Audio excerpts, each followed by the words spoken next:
이제 우리 다 함께 일어나셔서 주연절 후 첫 번째이자 주님의 수세주일 예배를 하나님께 드리겠습니다.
너희는 유혹의 욕심을 따라 썩어져가는 구습을 따르는 옛사람을 벗어버리고 오직 너희의 심령이 새롭게 되어 하나님을 따라 의와 진리의 거룩함으로 지으심을 받은 새 사람을 입으라. 하나님은 영이시니 예배하는 자가 영과 진리로 예배할지니라. 죽을 수밖에 없는 죄인을 구원하여 주시고 한량없는 은혜를 베푸사 우리의 발걸음을 인도해 주시는 하나님 아버지, 2024년을 시작하는 첫 주일에 감사와 찬송으로 예배를 드립니다. 새해에는 온누리에 하나님께서 베풀어 주시는 평화가 깃들게 하여 주옵소서. 호흡이 있는 자마다 삼위일체 유일하신 하나님만을 찬미하며 영광을 돌리게 하여 주옵소서. 예수님의 이름으로 기원하옵나이다. 아멘. 나는 전능하신 아버지 하나님 천지의 창조주를 믿습니다. 나는 그의 유일하신 아들 우리 주 예수 그리스도를 믿습니다. 그는 성령으로 잉태되어 동정녀 마리아에게서 나시고 본디오 빌라도에게 고난을 받아 십자가에 못 박혀 죽으시고 장사된 지 사흘 만에 죽은 자 가운데서 다시 살아나셨으며 하늘에 오르셔 전능하신 아버지 하나님 우편에 앉아 계시다가 거기로부터 살아있는 자와 죽은 자를 심판하러 오십니다.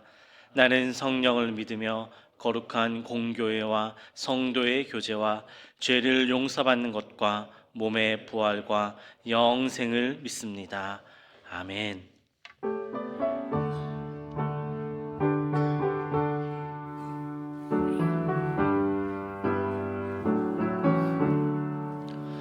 예수를 나의 구주 삼고 성령과 피로써 얻음나니 이 세상에서 내 영혼이 하늘의 영광 누리도다. 이것이 나의 간증이요 이것이 나의 찬송일세. 나 사는 동안 끊임없이 구주를 찬송하리로다. 온전히 주께 맡긴 내 영 사랑의 음성을 듣는 중에 천사들 왕래하는 것과 하늘의 영광 보리로다. 이것이 나의 간증이요 이것이 나의 찬송일세. 나 사는 동안 끊임없이 구주를 찬송하리로다.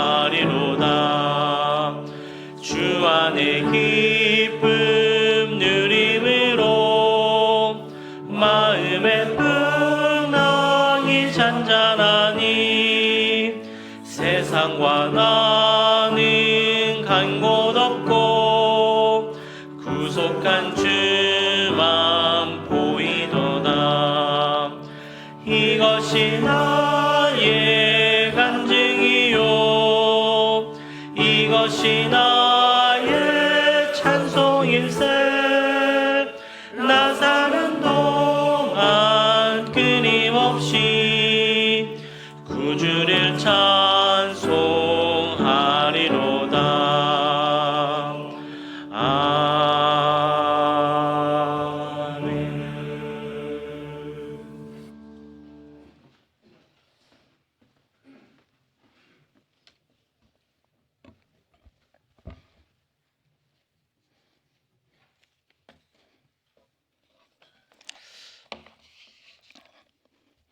기도드리겠습니다. 전능하신 여호와 하나님, 하루에 하루를 더하여 지난 2023년이 지나고 오늘 2024년 첫 주일 첫 예배에 서게 되었습니다. 여기까지 인도하신 하나님의 은혜에 감사드립니다. 어떤 사람은 저녁에 누웠다가 아침에 일어나지 못하였습니다. 어떤 사람은 아침에 집을 나섰다가 저녁에 집으로 돌아오지 못하였습니다. 그러나 지금 우리들은 이렇게 예배드릴 수 있도록 건강을 주시고 여건을 허락하시니 감사합니다. 아침에 눈을 뜨고 숨을 쉬고 팔다리를 움직이고 하고 싶은 일을 할 수 있는 일상에 아무렇지도 않는 이런 일들이 우리가 그토록 바라는 기적임을 알고 고백하며 감사하게 하옵소서. 바람에 날리는 눈보라를 바라보며 눈으로 하얗게 덮인 온 천지를 바라보며 푸르렀다가 이 겨울엔 가지만 앙상한 수목을 보면서 계절을 만드시고 계절에 따라 변화시키는 하나님의 하신 일을 느끼며 감사하게 하옵소서. 우리 인간들은 교만하여 내가 여기에 서 있는 것이 우연이며 자연의 섭리라고 생각합니다. 그러나 그 자연을 하나님이 만드셨고 운영하시어 내가 오늘 여기에 서 있음을 생각하려 하지 않은 교만한 우를 범하고 삽니다. 용서하옵소서. 겸손히 하늘을 보면서 그 속에 살아계신 하나님을 느끼게 하옵소서. 사람들은 새로운 해가 시작되었다며 떠오르는 해를 보면서 새로운 각오를 다짐합니다. 우리 성도들도 새해에는 더 기도하게 하옵소서. 겸손해지기를, 거룩하여지기를, 경외로운 마음을 갖기를, 그리고 나보다 남을 더 섬길 줄 아는 지혜를 구하도록 기도하게 하옵소서. 이에 더하여 모두가 더 밝고 아름다운 미래를 위한 꿈을 꾸게 하옵소서. 하나님, 그러나 아직 직장이 없거나 일정한 소득이 없거나 주거지를 구하지 못하였거나 건강을 잃었거나 이웃 간, 가족 간 또는 부부 간 다툼으로 외로워하거나 어디로 가야 할지 몰라 막막히 서서 한숨으로 세월을 지내는 자들의 기도를 들으시고 저들을 위로하시고 축복하옵소서. 하나님의 말씀을 믿으며 저 천국을 소망하여 가는 성도들이 여러 가지 질고와 현실적인 어려운 일들로 눈물로 기도하는 영혼들을 돌보아 주시기를 기도합니다. 저들의 기도를 들으시고 속히 응답함으로 오늘도 하나님 살아계심을 체험하고 찬양하게 하옵소서. 올해는 작년보다 더 하나님의 은혜가 넘치어 날마다 희망을 노래하는 시간들로 가득하게 하옵소서.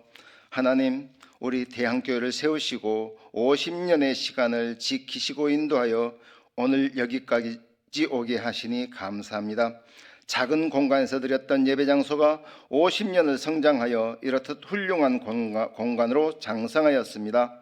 하나님의 은혜와 역사를 보게 하시니 감사합니다. 우리 대한교회가 이제는 새롭게 태어나게 하옵소서. 마음과 현실이 가난한 자를 위하여 더 기도하게 하시고 실천하게 하옵소서. 믿음의 분량이 장성한 자가 믿음이 부족한 자의 본이 되게 하시어 사랑에 넘치는 교회가 되게 하옵소서. 하나님, 이 시간 말씀을 전하는 김성호 목사님을 축복하시어 하나님의 감동에 붙잡힌 자와 같이 전하게 하옵소서. 그의 말씀을 통하여 많은 사람들이 회개하게 하시며 성도들의 믿음이 날로 장성하여 하나님의 영광을 위하여 나서게 하옵소서. 이 시간 드리는 득와 찬양대에 준비한 찬양이 하나님의 영광이 되게 하옵소서. 오늘이 주일임을 알고 주님의 이름으로 드리는 모든 예배를 받으시기를 사망의 권세를 이기시고 부활하신 주 예수님 이름으로 기도합니다. 아멘.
하나님의 말씀 함께 보겠습니다.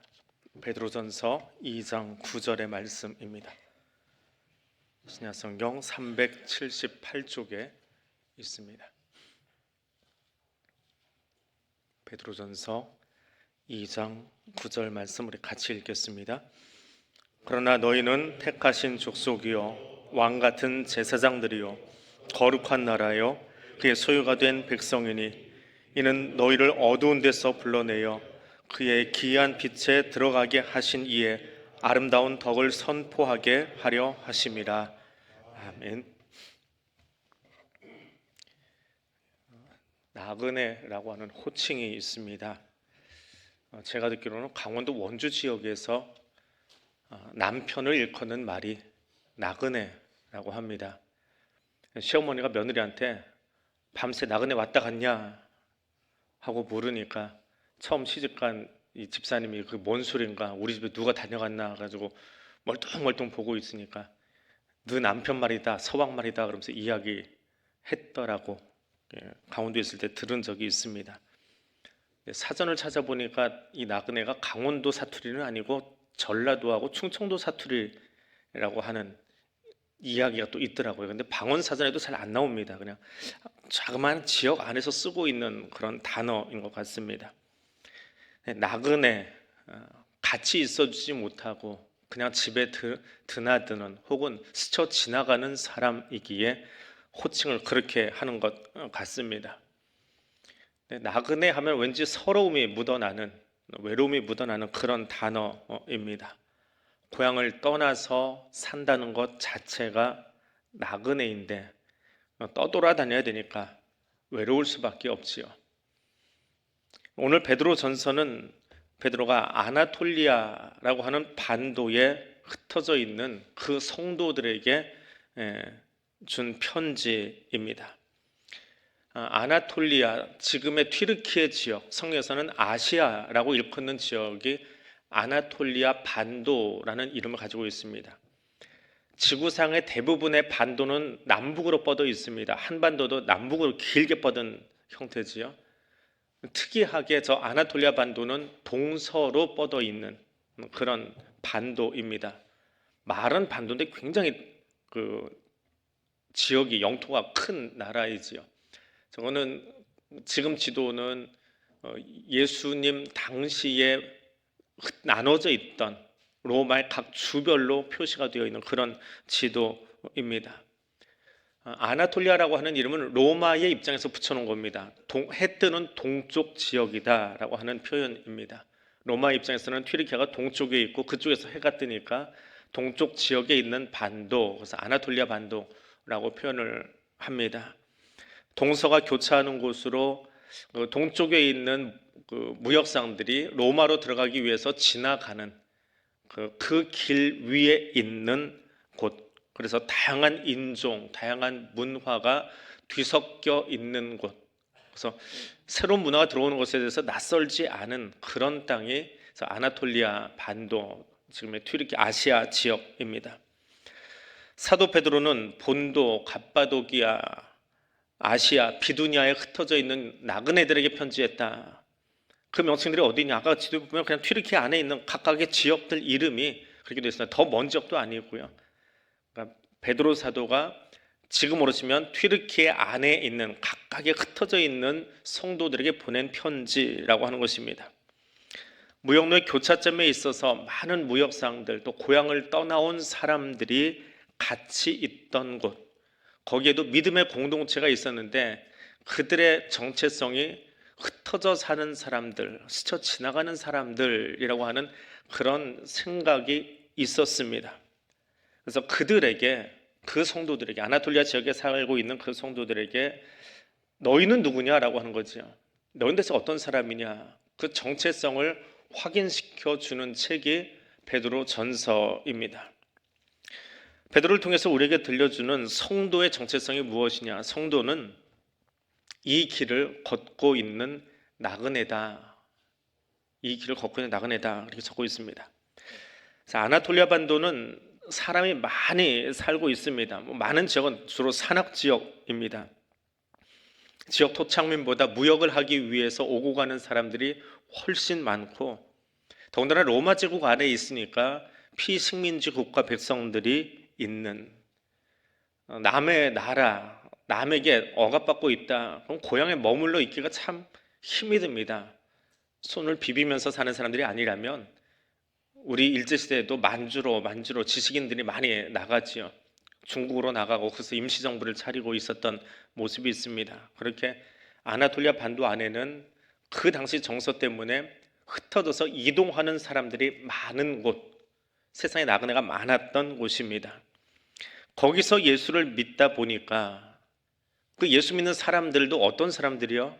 정착민들이 아니라 주로 셈족 계열의, 주로 팔레스타인, 유대, 중동의 셈족 계열에 흩어진 사람들, 꼭 유대인만 있는 것이 아니라 흩어져 있는 그 셈족 계열의 나그네들이 예수를 믿게 되었습니다. 그럼 이 사람들은 어떤 의식을 가지고 그 땅을 살아가겠습니까? 작게 보면 아까 보여드린 그 지도 안에 아나톨리아라고 하는 그 튀르키예 지역 안에 살고 있지만, 더 넓게 보면 로마 제국 안에 살고 있는 사람들입니다. 로마의 법과 로마의 통치 아래 살고 있지요. 로마가 요구하는 가장 큰 기치가 뭐냐? 통일입니다. 통일된 사고, 통일된 문화, 통일된 양식을 가지고 살아가자. 제국 내 모든 사람들이 로마라고 하는 가치관, 정체성, 행동 양식을 요구합니다. 그러면 사람을 통제할 수 있는 가장 좋은 방법, 국가가 사람을 통제할 수 있는 가장 좋은 방법이 뭐가 있을까요? 현대 국가는 경제를 망치면 대통령이고 왕이고 물러나야 됩니다. 근데 고대 국가에서는 무엇과 연결되느냐? 종교와 연결됩니다. 종교를 가지고 백성을 통일시키거나 억압을 합니다. 로마도 똑같습니다. 로마는 다신론 국가입니다. 신이 여럿 있어요. 근데 어떤 신을 섬기건 아무 상관없습니다. 다 섬겨라. 대신에 최고의 신은 누구예요? 로마 황제입니다. 제우스가 아니고요. 로마 황제가 최고의 신이에요. 그 황제를 향해서 퀴리오스라고, 주님이라고 부르기만 하면 뭐 제우스를 섬기건 뭘 섬기건 아무 상관 안 합니다. 마음껏 섬겨라. 대신에 황제를 퀴리오스라고 불러라. 그리고 황제의 흉상이 보이면 황제의 동전, 황제가 쓰게 되는 동전을 보고 그것을 귀하게 여길 줄 알면 그럼 아무 소리도 안 합니다. 이게 로마가 그 땅 안에 있는 사람들을 통제하는, 통일시키는 방법이었어요. 그런 문화 속에 살고 있던 사람들이 어느 날 복음을 접해요. 누군가 전도해서 예수를 믿습니다. 그러면 그 사람들은 퀴리오스가 바뀌어버리지요. 우리말로 주님이라고 하는 것이 바뀝니다. 로마에 사는 사람들은 황제를 퀴리오스, 주님하고 부르는데 예수 믿는 사람들은 누가 주예요? 예수가 주님이 되는 거예요. 예수가 퀴리오스가 되는 거예요. 그럼 그 고백을 하면서 이 아나톨리아 지역을 오고 가는 사람들, 이 소식을 물고, 예수의 소식을 물고 지나가는 사람들, 세상 사람들은 어떻게 볼까요? 뭘 몰라도 한참 모르는구나. 로마 안에 살면서 저들이 살려고 작정을 했나? 죽으려고 작정한 사람들이지요. 무시받고 조롱하는, 핍박당하는 사람들. 그래서 로마 사회 안에서 정말 부적응자들이다. 이 땅에 살고 적응하려면 그 입으로만 얘기하면 되잖아요. 황제 흉상 볼 때마다 고개 꾸벅꾸벅 해주고 나의 퀴리오스시여. 그리고 서로 인사할 때 손 높이 들고, 뭐 하일 히틀러가 뭐 다른 데서 나왔습니까? 로마에서부터 이미 시작된 행동이지요. 손 높이 들고 황제가 퀴리오스입니다라고 이야기만 해주면 되는데, 그 안에서 예수를 퀴리오스라고 부르는 사람들, 너희를 보니까, 아나톨리아에서 예수 믿는 너희를 보니까 베드로의 입장에서 뭐라고 표현하는 거예요? 나그네다. 너희는 나그네다. 이 땅에 적을 두고 사는 사람이 아니라 이 땅을 스쳐 지나가는 사람들이다. 거류민과 같은 나그네다. 그렇게 표현을 하고 있습니다. 안 그래도 아시아 지역 안에서, 아나톨리아 반도 안에서 나그네로 사는데 예수 믿고 보니까 더더욱 로마 사회 안에서 나그네로 살아가야 됐습니다. 베드로가 이 서신을 쓰면서 이 서신을 받고 있는 아나톨리아의 예수 믿는 사람들에게 너희의 정체성은 나그네야. 그냥 지나가는 사람들이야. 비단 그곳에 살던 사람만이 아니라 오늘 이 서신을 읽고 있는 우리도 똑같은 거예요. 이 땅에 사는 나그네입니다. 로마에 살지만, 아나톨리아에 살지만, 대한민국에 살지만 우리는 나그네로 살고 있습니다. 하나님의 뜻으로 말미암아서 세상에 나그네 된 사람들입니다. 나그네는 머물러 있는 사람이 아니죠. 늘 길을 걷고 있는 도상의 사람들. 다메섹 도상이 아니고요. 우리는 이 땅의 길 위를 걷고 있는 사람들입니다. 어떤 길이요? 오늘도 걷는다마는 정처 없는 이 발길, 누군가의 가요 속에 나오는 것처럼 정처 없이 걷는 게 아니에요. 우리는 길 위를 걷고 있는데 방향이 있어요. 천성을 향해서, 천국을 향해서 믿음의 길을 걸어가는 나그네들입니다. 성도는 어떤 사람이요? 천상을 향해 믿음의 길을 걷고 있는 나그네입니다. 오늘 여러분 옆에 앉아 있는 또 다른 사람, 여러분 뒤에 앉아 있는 그 사람은 그 천국을 향해 함께 걸어가고 있는 그 도상 위의 동행들입니다. 그것이 저와 여러분의 정체성입니다. 그래서 성도는 나그네 길의 새로운 이것입니다. 나그네 길은 늘 낯설입니다. 나그네가 걷는 길은 익숙한 길이 아니기 때문에 그렇습니다. 어떤 목적을 가지고 여정에 나섰건 길이 익숙하지 않습니다. 몇 번을 가보아도 그 나그네 길은 항상 낯설고 또 새로운 것들이 나타납니다. 누군가는 모험심 때문에, 누군가는 자기 수련을 위해서 길을 나선 사람도 있기는 합니다. 그러나 나그네가 가장 안전할 수 있는 시간, 그나마 안전할 수 있는 시간은 저녁에 숙박시설 들어가 있는 그 잠깐의 시간이겠지요. 근데 성도의 나그네 길은 좀 다릅니다. 세상의 나그네와는 다릅니다. 왜냐하면 그 나그네 길의 선택이 내 선택이 아니라 하나님이 따로 불러내어서 그 길을 걷도록 명령하셨기 때문에 그렇습니다. 누군가는 자기 수련 위해서 내 고향에서 핍박받고 있어서 땅을 떠났는지 모르겠지만 성도는 스스로 고난의 길을 선택하고 스스로 그 길을 나선 것이 아니라 예수님이 그렇게 하셨던 것처럼, 그 길로 불러내신 주님이 하셨던 것처럼 우리도 그 길을 걸어가고 있습니다. 나그네는 그 길이 낯설고 위험합니다. 그런데 성도의 길은 그 길 위에 주님이 함께해 주십니다. 우리의 안전함이 되어주시고 우리의 요새가 되어주시고 방패가 되어주시는 그 주님을 들려주고 있습니다. 그리고 이렇게 선택받은 나그네 길을 걷는 사람들을 주님은 교회라는 이름으로, 교회라는 가족으로 묶어 주셨습니다. 그래서 성도는 나그네 길의 새로운 가족입니다. 베드로전서를 시작하자마자 이 모든 논지들이 다 등장합니다. 1장 3절에 가니까 우리 주 예수 그리스도의 아버지 하나님을 찬송하리로다. 교회 머리 대신 예수 그리스도의 아버지를 저와 여러분도 아버지라고 불러요. 하나님 아버지라고 호칭하며 우리의 기도를 시작하지 않습니까? 하나님을 아버지로 둔 새로운 가족 공동체입니다. 로마 사회 안에서는 부적응자 취급을 받고 대한민국 안에서는 별난 사람들 그렇게 대우를 받고 있지만 하나님은 우리를 새로운 가족 공동체로 묶어 주셨습니다. 그럼 그 가족 공동체가, 그 가족이 해야 될 가장 큰 역할, 가장 큰 일은 무엇일까요?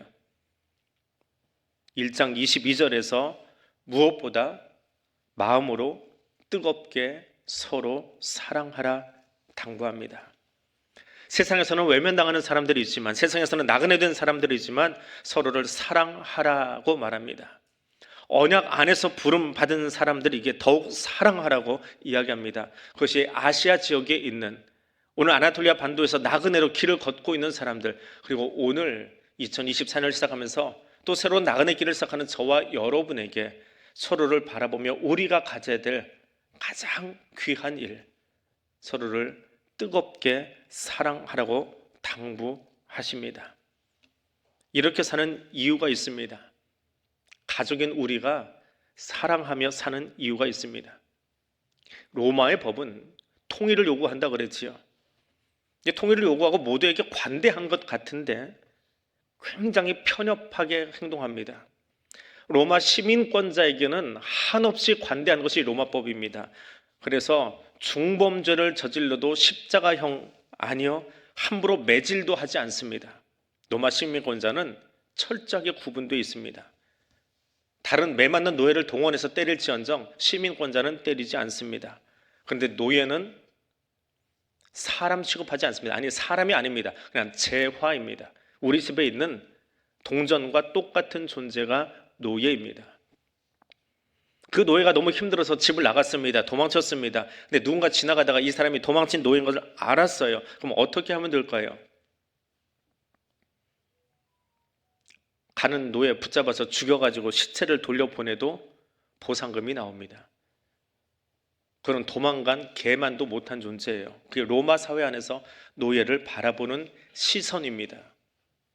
그런데 예수 믿고 나니까 어떻게 바뀌어요?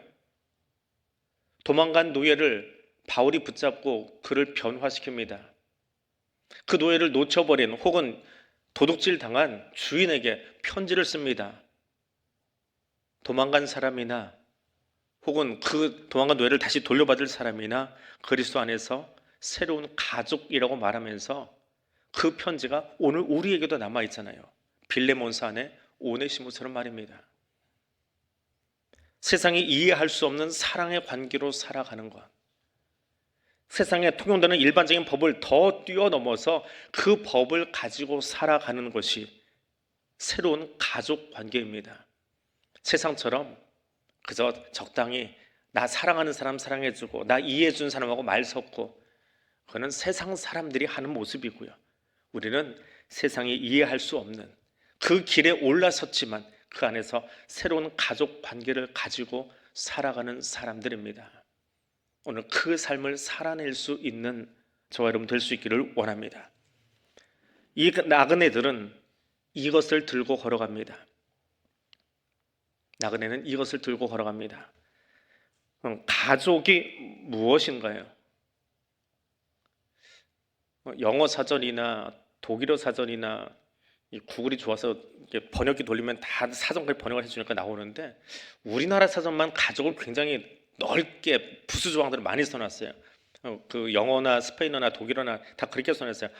부부 중심으로 모여 있는 집단 구성원, 이런 정의를 내립니다. 근데 국어 사전은 부부를 중심으로 한 친족 관계에 있는 사람들의 집단 혹은 구성원으로 혼인, 혈연, 입양으로 이루어진다.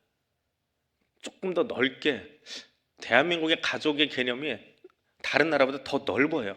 그러니까 입양 가족 굳이 여기다 넣어놓고 뭐 혈연이라고 하는 것을 특별히 넣어놓고요. 이게 대한민국이 정의하는 가족의 정의입니다. 그럼 우리는 어떤 면에서 나그네 길의 새로운 가족이라고 했는데 우리는 어떤 면에서 가족입니까? 하나님을 아버지라고 부르니까, 영적 입양아들이니까 그렇습니까? 그것도 맞는 말입니다. 천성을 향해서 가는 나그네 길의 동행이기에 가족이라고 하는 것, 좀 추상적인 이야기지만 그것도 맞습니다. 이 가족 개념을 조금 더 잘 이해하려면 교회가 무엇인지 베드로가 하는 이야기를 들으면 알 수 있어요. 교회는 예수를 머릿돌로 놓고 세워진 공동체입니다. 이스라엘의 건축은 머릿돌을 먼저 갖다 놓고 여기다 건물 세워야 되겠다. 그럼 건물 위치에 제일 먼저 머릿돌을 갖다 놓습니다. 우리나라는 건축 어떻게 해요? 건물 다 짓고 나서 저희 교회는 저 앞쪽으로 나가는 지금은 사용하지 않는 출입구 있죠? 그 옆에 가면 대리석으로 머릿돌을 짜가지고 거기다 마지막에 집어넣습니다. 누가 건축원금했는지, 누가 여기 봉사를 했는지 그 이름들을 거기다 넣어놓으면서 머릿돌을 만들어요. 그런데 이스라엘은 머릿돌을 먼저 갖다 놔요. 그리고 그 머릿돌 옆에다가 돌을 하나씩 둘씩 붙이기 시작합니다. 그래서 건물이 올라갑니다. 그래서 제일 처음 거기에 터를 잡은, 자리 잡은 것이 누구라고요? 예수예요. 그 예수를 구주로 고백하는 돌멩이들이 그 옆에 또 붙기 시작하는 겁니다. 그러면서 뭐가 만들어진다고요? 이게 교회예요. 가족 구성원은 예수가 먼저 이곳에 자리를 잡고 그 위에 다른 돌들이, 그 예수를 고백하는 사람들이 모여서 세워진 것, 그것이 교회입니다. 그래서 교회는 건축물이 아니에요. 잘 지어진 이 건축물이 교회가 아닙니다. 대양교회라고 하는 것은 돌로 잘 만들어진 빨간 벽돌의 건물이 아니에요. 그 안에 예수를 구주로 고백하는 사람들이 매일매일 모여서 한 칸씩 한 칸씩 또 올라가는 거예요. 그 가족 공동체, 이것이 교회이고 그 안에서 성령을 내 안에 모신 사람들, 한 사람 한 사람이 성전으로서 살아가는 거예요. 이 교회 결명이 흐트러져 버리면 건물에 치중합니다. 모양에 치중합니다. 성령을 모신 내가 성전이 되어야 되고요. 그래서 우리가 어떤 존재인지를 그 안에서 발견해가는 거예요. 베드로는 이 성전에 모인 성도들이 세상과는 구별된 특별한 종족이다. 어떤 종족이요? 왕 같은 제사장이다 라고 말합니다. 예수를 머릿돌로 둔 교회이자 가족이자 이 사람들이 가지고 있는 특별한 소명이 있는데 왕 같은 제사장의 소명을 가지고 살아가는 사람들이에요. 이것은 개인에게 주어진 것이 아닙니다. 교회에게 주어진 사명이에요. 교회에 모인 나그네 된 성도들의 특별한 이름이 뭐예요? 왕 같은 제사장이에요. 그래서 우리가 가족 된다라고 하는 것은 단지 우리끼리 4층에 올라가서 잘 먹고 우리끼리 나누고 우리끼리 친구하고 우리끼리 윷놀이하는 것, 이것도 중요해요. 그러나 거기서 멈추면 안 돼요. 그건 우리가 제사장의 사명을 감당하지 못하는 거예요.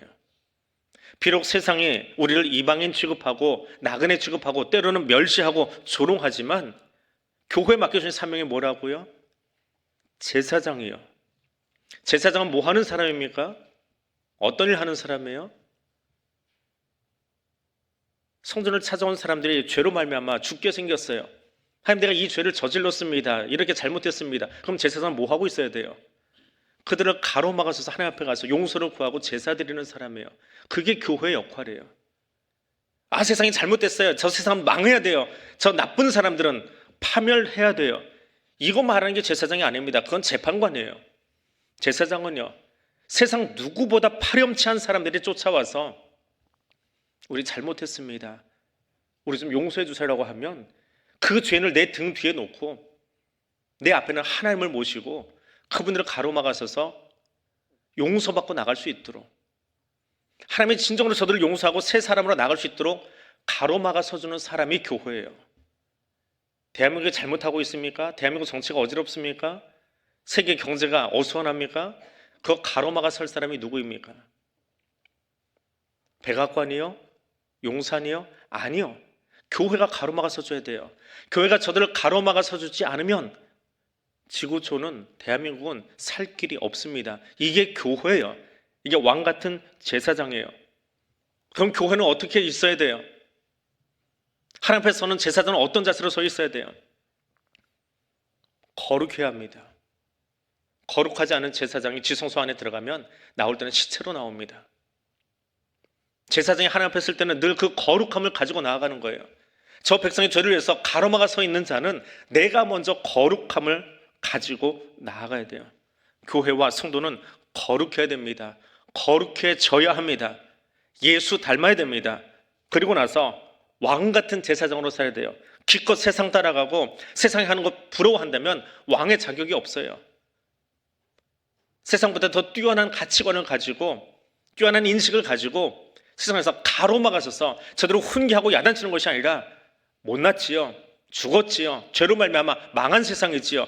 그런데 그들을 질타하는 것이 아니라 가로막아서 저들을 살려달라고 하나님 앞에서 눈물 흘릴 수 있는 존재가 교회이고 성도이고 오늘 그 길을 걷는 나그네들의 모습입니다. 세상에 쫄개로 살지 마십시오. 세상 멋있다고 그거 부러워하지 마십시오. 왕으로 살아가십시오.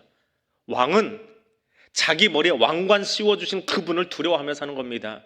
그것이 교회입니다. 그것이 성도입니다. 오늘 말씀을 정리합니다. 우리는 믿음의 길을 걷는 나그네들입니다. 우리는 그 나그네 길 위에 새로운 가족입니다. 우리는 나그네로 소식을 들고 가는, 하나님의 아름다운 소식을 들고 가는 사람들입니다. 이 선교적인 사명을 가지고 2024년을 시작합니다. 대한교회 50주년이 될 수 있기를 원합니다. 나그네로 사는 것 어렵습니다. 힘듭니다.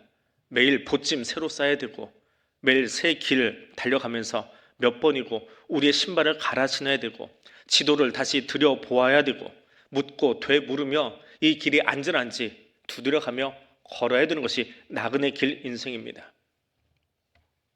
하지만 두려워하지 마십시오. 성령이 저와 여러분의 삶에 가이드 되어 주시기 때문에 그렇습니다. 우리는 서로를 바라보며 이 나그네 길 위에서 서로를 이해하고 손잡아 일어서 걸어갈 수 있기를 원합니다. 지친 이들을 격려해주고 낙심한 이들을 위로해주고 끊어진 고리들이 있다면 연결시켜주며 이 나그네 길 함께 걸어갈 수 있기를 원합니다. 무엇보다 베드로 사도를 통해서 우리에게 당부하는 것처럼 뜨겁게 사랑하며 하나님의 아름다운 덕을 선포하는 그런 우리의 50주년 그리고 2024년 될 수 있기를 원합니다. 우리 잠깐 자리에서 일어나서 기도하겠습니다. 내 나그네 길에 이 동행 붙여주시니 감사합니다. 나의 동행이 되는 옆 사람 손 잡고 기도하겠습니다. 우리 혼자 걷지 않습니다. 내게 이 아름다운 동행들을 붙여주셨습니다. 그 동행이 되는 우리 옆 사람의 손 붙잡고 같이 기도합니다. 나그네 길을 함께 걷도록 믿음의 가족 주신 것 감사합니다. 나그네 길에 우리에게 아름다운 소식, 우리가 전할 소식들을 붙여주시니 감사합니다. 천성을 향한 그 아름다운 나그네 여정 걸어갈 수 있도록 하나님 우리에게 힘 주시기를 원합니다. 그 마음으로 함께 소리내서 한 2분 정도 기도하겠습니다. 사랑의 하나님 감사합니다. 우리를 하여금 하나님의 아름다운 덕을 선포하는 그런 교회로 2024년을 시작하게 해주시고 그 첫 주일 예배를 주 앞에서 시작할 수 있도록 드릴 수 있도록 허락해 주시니 감사드립니다. 외로운 나그네 길 같지만 이 길 위에 내가 지금 손잡은 이 사랑하는 이 동역자와 더불어 함께 걸을 수 있도록 허락해 주시니 감사드립니다. 더불어 우리의 손에 하나님 빈손으로 걷는 것이 아니라 외로움으로 걷는 것이 아니라 우리에게 주신 그 아름다운 소식 하나님의 아름다운 덕을 내 개나리 보찜에 내 보찜에 넣어주시고 이 소식을 전하기 위해서 우리의 걸음을 인도해 주시고 우리의 걸음 가운데 함께 해주시니 감사드립니다.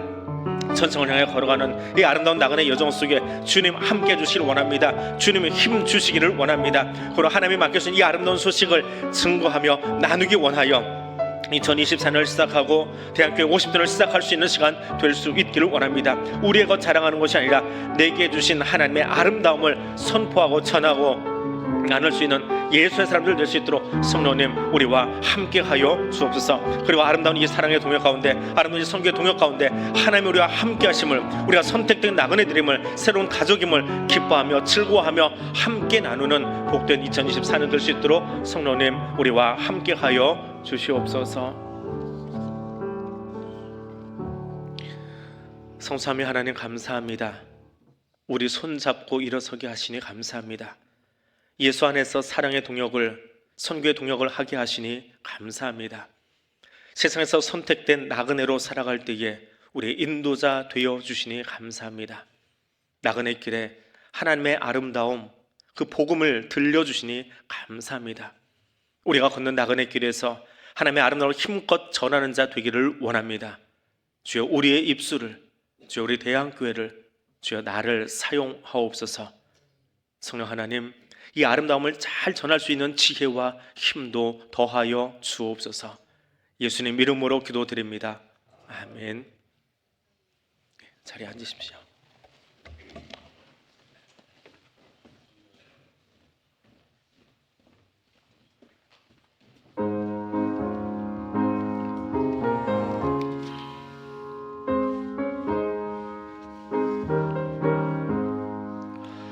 푸른 바다 나선이 몸 어디든지 가오리다. 괴로우나 즐거우나 주만 따라가오리니 어느 누가 막으리까. 죽음이 늘 막으리까. 어느 누가 막으리까. 죽음이 늘 막으리까. 아골골짝 빈들에도 복음 들고 가오리다. 소돔 같은 거리에도 주 안고 찾아가서 종의 몸에 지닌 것도 아낌없이 드리리다.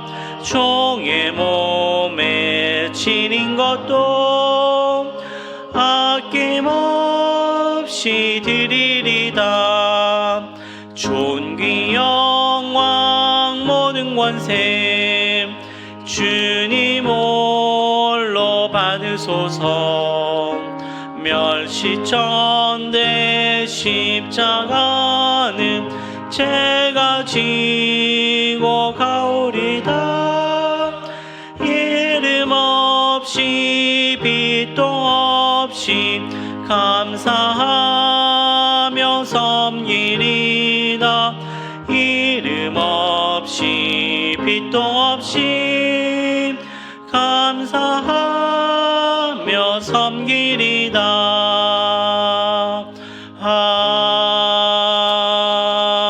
아멘.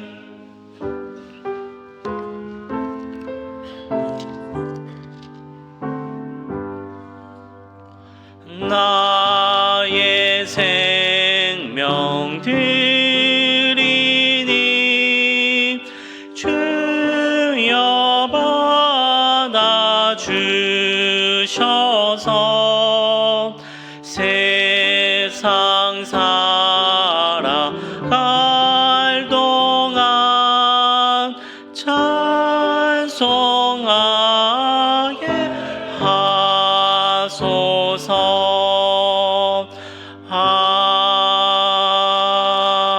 아멘.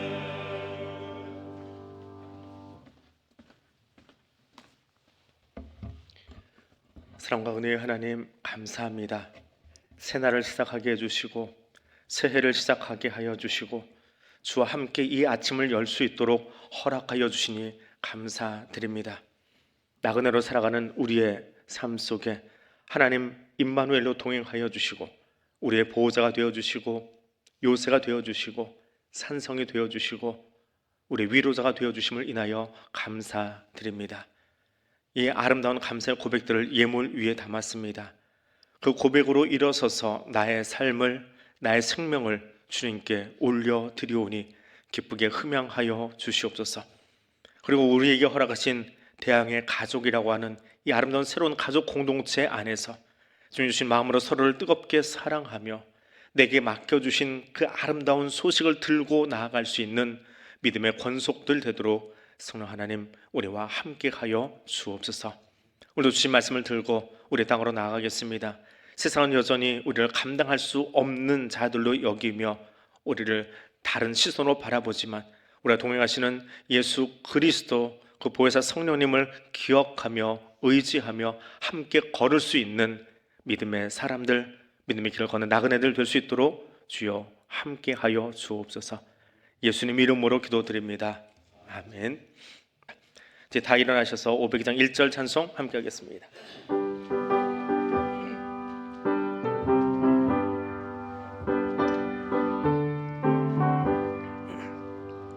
빛의 사자들이여 어서 가서 어둠을 물리치고 주의 진리 모르는 백성에게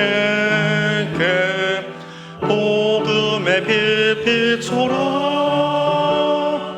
빛의 사자들이여 복음의 빛 비춰라.